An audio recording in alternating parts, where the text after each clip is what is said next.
사랑하시는 성도 여러분, 지난 한 주간도 안녕하셨습니까? 코로나 사태가 잦아들질 않고 학교가 개학을 할 때쯤이면 교회들도 자유롭게 예배할 수 있을까 생각을 했는데 개학이 점점 늦춰져서 당분간 우리 교회도 종전대로 이렇게 영상으로 예배를 드리고 특별히 그 코로나 확산 방지에 우리가 조금이라도 참 힘을 보태고 그리고 그 일에 우리가 협조를 해야 될 것 같습니다. 그래서 이번 주에도 이렇게 영상으로 예배 드리는데 예배 드리는 곳마다 하나님의 은혜가 그리고 하나님의 임재하심이 함께 하시는 그런 시간 되시기를 바랍니다. 오늘은 본문 말씀을 사도행전에서 좀 보겠습니다. 사도행전 9장 17절부터 19절까지 있는 말씀을 봉독해 드리겠습니다. 사도행전 9장 17절부터 19절 말씀입니다. 아나니아가 떠나 그 집에 들어가서 그에게 안수하여 이르되 형제 사울아 주 곧 네가 오는 길에서 나타나셨던 예수께서 나를 보내어 너로 다시 보게 하시고 성령으로 충만하게 하신다 하니 즉시 사울의 눈에서 비늘 같은 것이 벗어져 다시 보게 된지라. 일어나 침례를 받고 음식을 먹음에 강건하여 지니라. 아멘. 19절까지 말씀을 봉독했습니다. 이 본문을 중심으로 다시 보게 된지라 이 말씀을 가지고 같이 은혜를 나누고자 합니다. 지난 주간에 그 지인으로부터 이 흑백 영화 10분짜리 흑백 영화를 하나 제가 그 SNS로 받았는데요. 그 더 런치 데이트라고 하는 그런 영화, 그러니까 흑백 영화니까 상당히 오래된 영화겠죠. 그 영화를 제게 보내서 제가 그것을 좀 열어보았습니다. 그 영화 내용이 그래요. 그 어느 한 중년의 아주 부유한 그런 그 옷차림을 한 그런 중년 부인이 이제 전철을 타기 위해서 부지런히 표를 끊어가지고 전철역으로 갑니다. 그래서 그 시간에 맞춰서 가는데 차가 전철이 도착을 했고 그리고 이 여인도 부지런히 달려가는데 그만 그 행인과 지나가는 사람과 부딪혀서 그 들고 있던 쇼핑백의 물건들이 와르르 쏟아졌어요. 그래서 그 부딪힌 분이 주워서 담아주려고 하니까 됐다고 뿌리치고 혼자 본인이 다 주워 담았습니다. 그리고 담아가지고 이제 전철을 타려고 달려가는데 차가 붕 하고 떠나버리는 거예요. 이거 허망하죠. 그래서 이 부인이 다시 이 개찰구를 나와가지고 이제 그 아마 시장했든지 그 이 간단하게 파는 그 샐러드 가게의 식당에 들어갔습니다. 들어가서 샐러드를 접시에다 담아가지고 이제 테이블에 가서 앉아서 먹으려고 하다 보니까 포크를 가져오지 않았어요. 그래서 이 여인이 포크를 가지러 이제 가서 포크를 가지고 오니까 그 자리에 수염이 톡톡한 흑인 거린이 앉아서 그 샐러드를 먹고 있는 거예요. 그러니까 이 여인이 황당해서 한참 들여다보다 이거 내 거라고 내 샐러드라고 하니까 그분은 아무 대꾸도 안 하고 그냥 빙그레 웃습니다.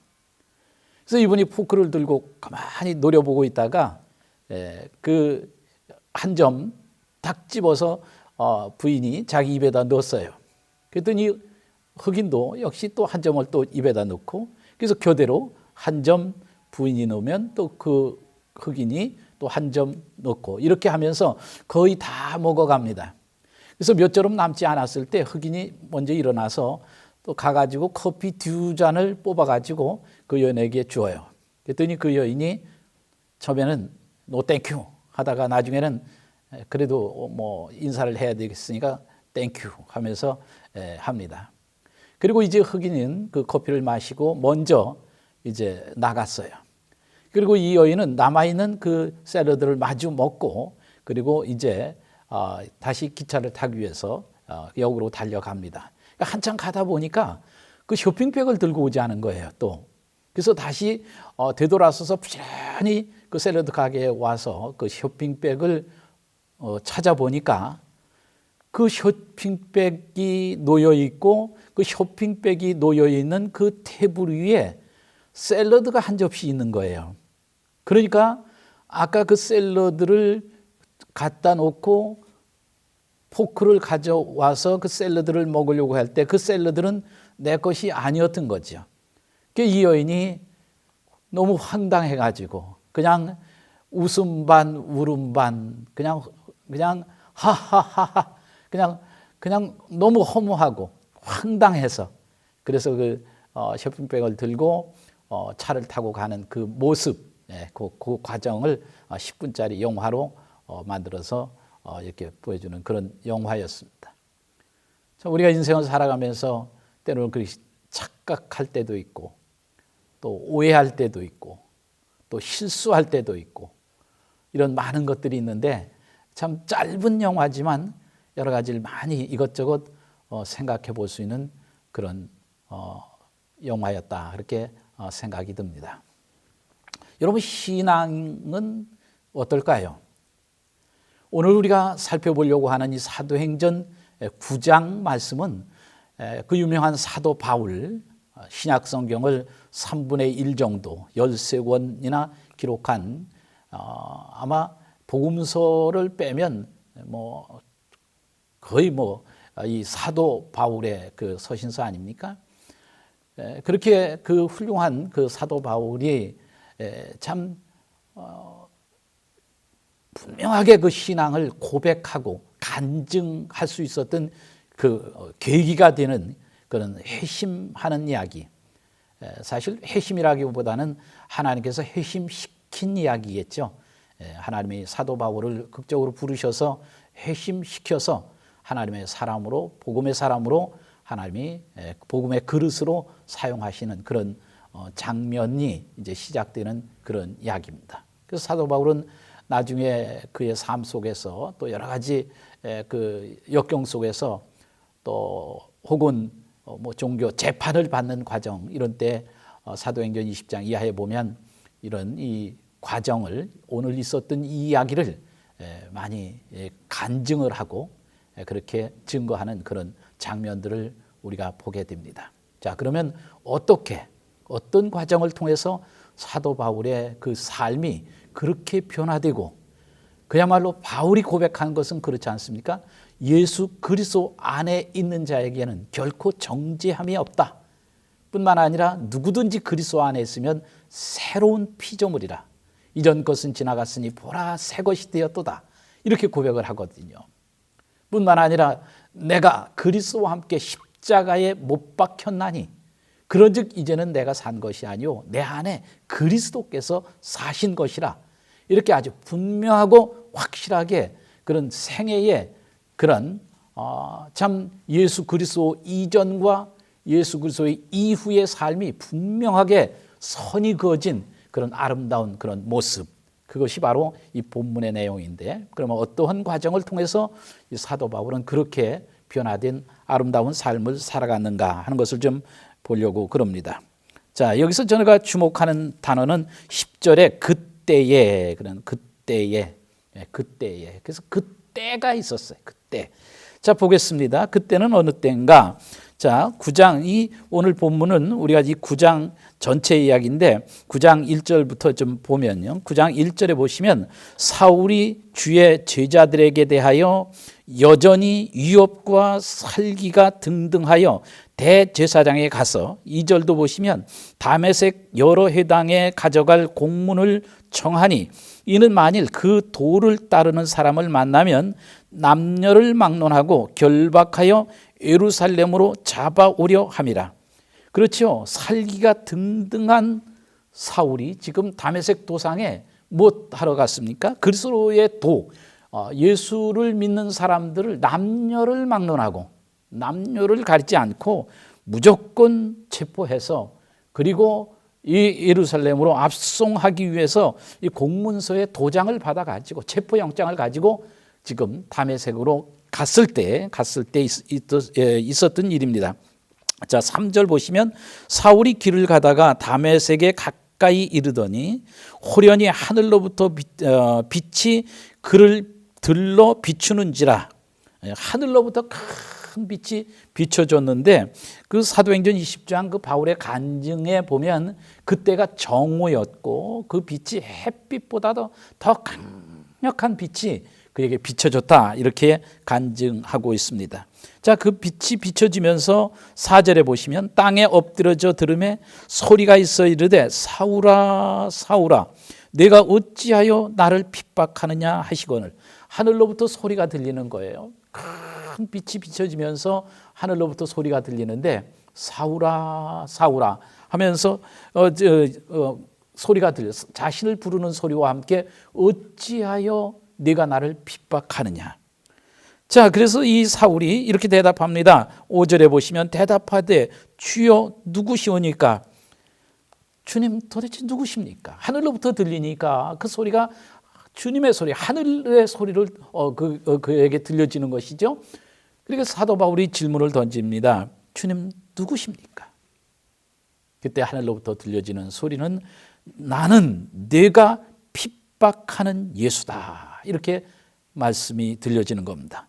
그러면서 너는 일어나 시내로 들어가라. 내가 행할 것을 네게 이를 자가 있느니라 하시니.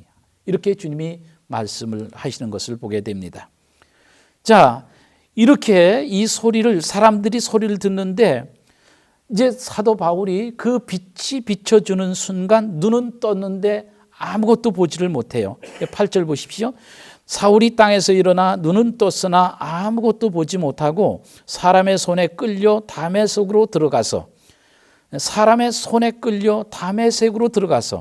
사흘 동안 보지 못하고 먹지도 마시지도 아니하니라, 이렇게 말씀을 하고 있습니다. 눈은 떴지만 아무것도 보지 못하고 또 먹지도 못하고 그리고 사람의 손에 끌려 다메섹으로 들어갑니다. 보지도 못하고 먹지도 못하고 마시지도 못하는 사람. 이것을 한마디로 묶어서 한마디로 말하면 뭐라고 말할 수 있을까요? 무너진 일상의 삶. 그렇죠? 무너진 일상의 삶. 이제 자유롭게 걸을 수도 없습니다.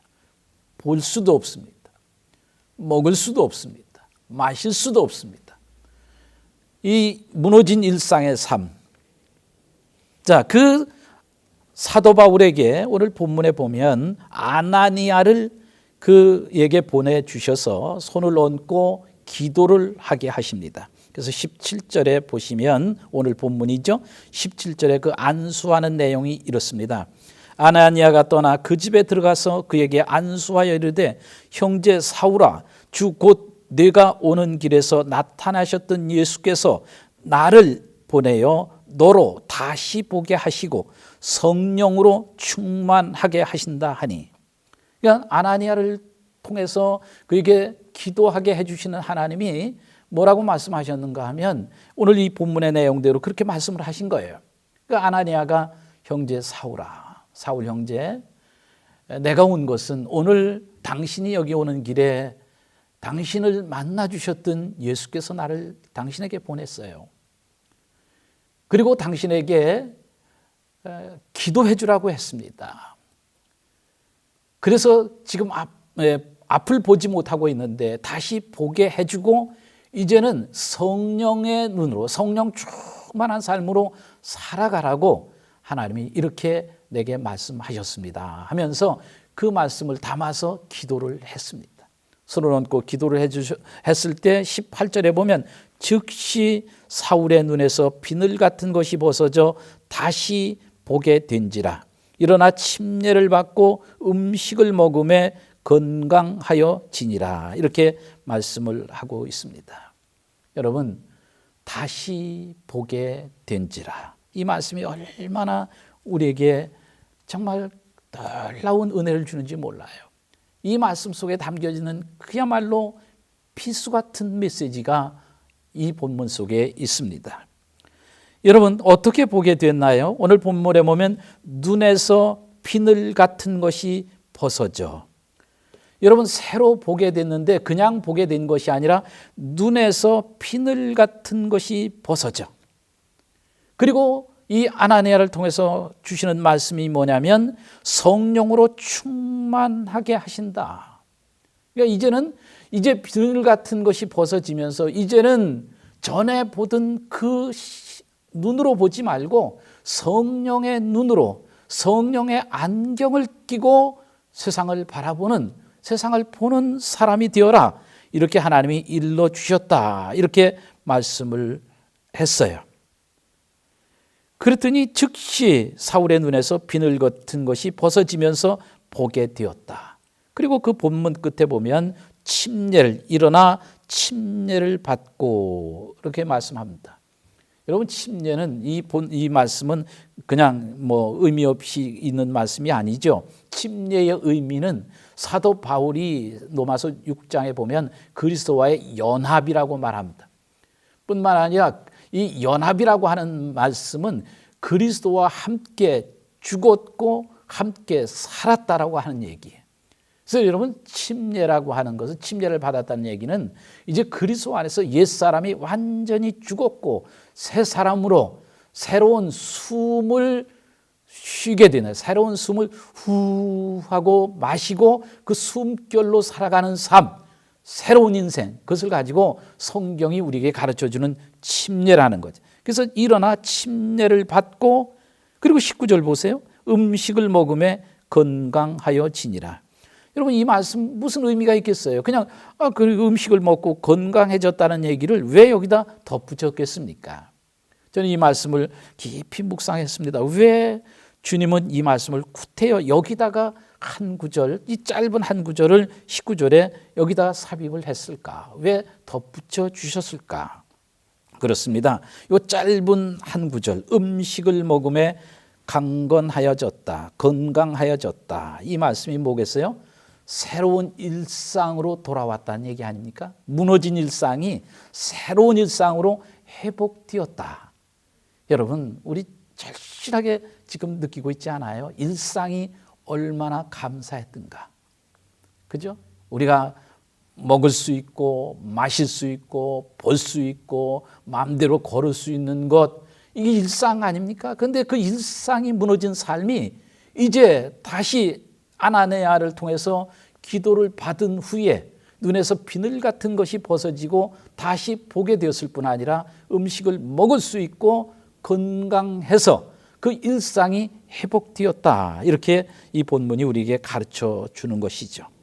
그러나 여러분 그냥 무조건 일상이 회복되었다라는 의미보다 더 깊은 의미를 우리는 여기서 발견할 수 있습니다. 다시 보게 된지라. 성령의 안경에 눈을 쓰고 다시 바라보는, 다시 살아가는 일상, 다시 보는 일상. 성령으로 거듭나서 새로운 숨결로 살아가는, 그래서 그 다시 보게 하신 그 눈으로 바라보고 눈으로 살아가는 일상, 그 일상은 어떠한 일상일까? 그래서 다시 보게 된지라라고 하는 의미. 이 비늘이 벗어지고 다시 보게 된 그 눈을 가지고 살아가는, 그 다시 보게 된 그 세상, 사도 바울이 바라보는 다시 보게 된 그 시각, 관점, 그것을 좀 생각을 해보려고 합니다. 자, 다시 보게 된 눈, 그 눈은 어떤 눈일까요? 저는 이 본문에서 두 가지를 생각을 해보려고 합니다. 첫째는 바울이 비늘이 벗어지고 눈에서, 그리고 성령으로 충만하게 한 그 눈으로 바라보는 세상은 첫째로 위를 바라보는 눈입니다. 위를 바라보는 눈. 여러분 18절을 다시 한번 보십시오. 여기 보시면 그렇게 말씀하고 있습니다. 즉시 사울의 눈에서 비늘 같은 것이 벗어져 다시 보게 된지라. 여기 다시라고 하는 이 헬라 원문은 아나 하는 원문인데요. 이것은 위를 가리킵니다. 방향, 위. 그래서 위를 보게 된지라. 그러니 위를 바라보게 된지라. 그렇게 말씀을 하고 있습니다. 그렇습니다. 인간에게는 눈을 2개 주셨죠. 귀를 2개 주신 것처럼 손을 얹고 기도하는 아나니아 기도를 다시 한번 여러분 생각해 보십시오. 자, 묵상을 해봅니다. 형제 사울아, 내가 오늘 여기 온 것은 내가 여기로 오는 길에서 너를 만나 주셨던 주님께서 나를 네게 보내셨어. 당신에게 보내셨습니다. 주님이 말씀을 하셨습니다. 나로 하여금 다시 눈을 떠주게, 다시 볼 수 있도록 해주라고 나를 보내셨습니다. 그리고 그 다시 보는 눈은 성령 충만으로 살아가는 눈이 되게 해달라고 하라고 그렇게 하나님이 나를 보내셨습니다. 이렇게 지금 이 아나니아가 기도하는 것을 보게 됩니다. 그렇습니다. 지금까지는 자기 자신에게 갇혀있는 2 눈을 가졌지만 그야말로 정말 애눈박이 인생을 살아갔습니다. 율법에 갇혀있고 자기 자신에게 갇혀있고 이기심과 교만과 그리고 정욕과 이런 것들로 가득 차서 정말 그런 이기심과 정욕과 그리고 또 교만과 율법과 자만심과 오만과 이런 혈기와 이런 것들로 가득 그런 비늘로 가득 찼던 그 눈이 이제는 그 눈이 그것들이 벗겨지면서 새로운 성령의 안경을 쓴 눈으로 그리스도 안에서 거듭난 눈으로 새로운 그리고 거듭난 눈과 함께 새로운 호흡으로 살아가라고 지금 하나님께서 이 아나니아를 여기에 보내셨다라고 이렇게 아나니아가 증거하면서 기도했을 때 그 눈에 비늘이 벗어졌고 그가 다시 보게 된지라 이렇게 말씀을 하고 있습니다. 사랑하신 여러분, 인간이란 사람이라고 하는 그 단어가 헬라어에는 안드로포스예요. 안드로포스라고 하는 말은 위를 바라보는 존재. 그래서 위를 바라보고 살아가는 존재.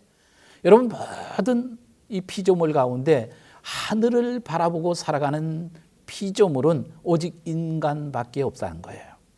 이게 얼마나 귀한 존재입니까? 하나님을 바라보고 살아가야 할 인간이 그냥 그 자기 틀이라고 하는 그 비늘에 쌓여가지고 그걸 보지 못하는 거예요. 편협되게 아집되게 애눈박이 인생을 살아가고 있던 사도 바울에게 오늘 하나님의 놀라운 그런 축복의 눈이 띄어지게 되는 것을 보게 됩니다. 자, 또 하나의 눈은 다시 보게 하신 눈, 2번째 눈은 세상을 바라보는 눈입니다. 여러분 17절에 보시면 이 아나니아가 그럽니다. 지금 17절에 이 하나님께서 뭐라고 말씀하시는가 하면 아나니아가 떠나 그 집으로 들어가서 그에게 안수하여 이르되 이렇게 말합니다. 형제 사울아, 형제 사울아. 여러분 아나니아의 기도의 가장 첫 번째 첫 마디가 형제 사울아. 여러분 아나니아는 사울과 일면식도 없는 사람입니다. 처음 만난 사람입니다. 당신은 계급사회였습니다. 그래서 이 사도 바울이 가지고 있던 자긍심은 그 계급에서 오는 자긍심이었죠. 학벌과 백그라운드와 여러 가지 문벌과 그 화려한 그 뒷 배경에 대한 그런 자긍심을 가졌는데 사도 바울이 생각했던 사람은 이 세상에 2 종류의 사람밖에 없어요. 이스라엘과 이방인밖에 없습니다. 그런데 하나님께서 지금 이 아나니아를 통해서 지금 15절에 보시면 주께서 이르시되 가라, 이 사람은 내 이름을 이방인과 임금들과 이스라엘 자손들에게 전하기 위하여 택한 나의 그릇이라. 여러분 이방인과 임금들 그리고 이 이스라엘, 이것은 전 세계를 말하는 것이죠. 그래서 그 전 세계를 위해서 예수 그리스도의 복음을 위해서 택함 받은 나의 그릇이다 이렇게 말씀을 했던 것이죠. 함석헌 선생님과 한 시대를 살면서 함께 이 신앙 운동을 펼치셨던 유영모 선생님 있습니다. 오산학교 교장을 지내신 분이죠. 그분의 글 가운데 CR 사상연구 다석일지라고 하는 곳에 보면 인간은 하늘을 향하여 직립하는 존재, 그렇게 되어 있습니다. 하늘을 향하여 직립, 곧게 서 있는 존재, 그렇게 얘기합니다. 그것이 바로 다른 피조물과의 다른 점이다, 그렇게 말씀하고 있습니다. 그래서 그분은 인간은 하늘과 땅 사이에서 어떻게 살아가느냐, 관하고 살아가야 된다. 그래서 관은 뭐예요? 볼관, 천문을 관하고, 그리고 찰, 땅의 이치를 살피고 살아가야 하는 존재. 그래서 관찰이라는 단어를 그렇게 그분은 적용하고 있습니다. 살아계신 여러분, 비늘이 벗겨진 눈, 성령의 안경을 끼고 하늘을 바라보는 눈. 깔바르트는 그렇게 말했습니다. 나는 십자가 앞에 설 때마다 두 가지를 본다. 죄인을 구속하신 하나님의 그 큰 사랑, 그럼에도 불구하고 그 십자가 앞에 서 있는 내 큰 죄악의 모습을 본다. 그렇게 그는 이야기했습니다. 다시 보게 하신 눈, 다시 보게 하신 눈, 성령의 안경을 끼고 하늘을 바라보는 눈이 있는가 하면, 또 하나는 성령의 안경을 통하여 사람을 바라보는 눈, 사람을 바라보는 눈. 어떻게 바라보았습니까? 사도 바울은 로마서 1장 14절에 보면 나는 헬라이나 유대이나 모든 이 땅에 살아가는 사람들에게 복음의 빚진 자의 마음으로 산다, 그렇게 말했습니다. 사랑하고 섬겨야 할 사람들, 예수 믿고 구원받아야 할 형제들, 그리고 아파하는 이웃들의 마음소리, 그것을 들으며 사는 것, 그것이 바로 성령 안에서 세상을 바라보는, 다시 보게 하는 눈이 아니겠는가, 그렇게 생각을 합니다. 사랑하시는 교우 여러분, 하나님은 영이시니 예배하는 자가 영과 진리로 예배할지니라고 말씀합니다. 하나님은 이렇게 예배하는 자들을 찾으시느니라, 이렇게 말씀을 하고 있습니다. 이제 우리 같이 예배드리지 못하지만 처소에서 하나님의 영으로 경배하는 신실한 예배자가 되십시다. 정말 비늘이 벗어진 눈을 가지고 성령 안에서 바라보는 그 하나님을 바라보는 신령한 예배자가 되십시다. 마음을 다해서 전심으로 예배하는 그런 예배자가 되십시다. 이 시대를 향한 하나님의 소리를 들을 수 있는, 이 시대를 향한 하나님의 뜻을 분별할 수 있는 그런 신실한 예배자가 되십시다. 이웃들의 아픔 소리를 담아내는 예배자가 됩시다. 내가 사랑하고 섬겨야 할 형제들, 그들을 위해서 지금 지구촌 가득히 덮고 있는 두려움과 그 공포, 그 정말 떨고 있는 그 열방들을 바라볼 수 있는 그런 영적인 눈을 가지고 우리가 하나님 앞에 나가십시다. 작금의 코로나19 사태는 사회적 거리두기뿐만 아니라 마음까지도 멀어지게 만들었습니다. 진영과 이념, 갈등의 골은 점점 깊어지고 있습니다. 우리 모두 코로나19에 당하는 사람이 되지 마십시다. 아무리 힘들고 어려워도 마음까지 무너지지 말고 그리스도의 사랑으로 정말 기도하고 품어줄 수 있는 사람이 되십시다. 분명한 것은 단언컨대 이 세상의 주인은 코로나19가 아닙니다. 이 세상의 주인은 천지를 만드시고 섭리하시고 다스리시는 살아계신 하나님이심을 확신하십시다. 하나님 아버지, 하늘로부터 큰 빛이 비춰졌고 그에게 새로운 소리가 들려졌고, 그리고 그 소리를 들은 후에 아나니아를 통해서 그의 눈에서 비늘을 벗겨주시고 성령의 충만함을 허락하시고, 그리고 침례를 받고 음식을 먹고 그리고 건강을 회복해서 새로운 일상으로 돌아온 이 아름다운 모습을 보게 됩니다. 하나님 아버지, 이제 새로운 일상으로 돌아왔지만 그러나 성령 안에서 살던 일상이 아니라 눈에서 비늘이 벗어져서 다시 보게 된 일상은 새로운 눈을 가지고 살아가는 바울의 새로운 세계가 열렸던 것을 보게 됩니다. 한 눈은 위에 계신 하나님을 바라보는 눈이요, 한 눈은 이 땅의 사람들을 형제로 바라볼 수 있는 그런 아름다운 눈이었습니다. 하나님 아버지, 이번 주에도 우리가 같이 모여 예배드리지 못하지만 예배드리는 처소처소마다 주님이 함께하여 주셔서 정말 우리가 이 땅에 육의 눈으로만 한 편만 편협되게 바라보는 것이 아니라 성령 안에서, 진리 안에서 주님을 바라보고 세상을 바라볼 수 있는 거룩한 예배자가 되도록 주님 도와주시옵소서. 하나님 아버지, 코로나19로 전 세계가 두려움에 떨고 있습니다. 그러나 분명한 것은 이 세상의 주인은 코로나19가 아니라 지금도 살아계시며 온 우주 만물을 섭리하시고 다스리시는 우리 주 하나님이 주님이심을 믿습니다. 믿건대 그리고 고백컨대 하나님 아버지, 주께서 분명코 주의 사랑하는 자녀들에게 은혜를 베풀어 주시고 이 코로나19를 소멸시켜 주셔서 이 땅에 새로운 영적인 눈을 가지고 이 세상을 바라보는 아름다운 세상을 만들어 주실 줄로 믿습니다. 우리 성도님들의 모든 가정, 직장, 삶의 터전에 주께서 참 평안을 허락하여 주시옵소서. 우리 주 예수 그리스도 이름으로 기도하옵나이다. 아멘. 아멘. 광고 사항을 전해드리겠습니다. 아까 말씀을 드린 대로 우리가 이렇게 정상적으로 예배를 교회에서 드리려고 하면 아무래도 교육부에서 각급 학교들이 개학할 때쯤 되지 않을까 이렇게 생각을 합니다.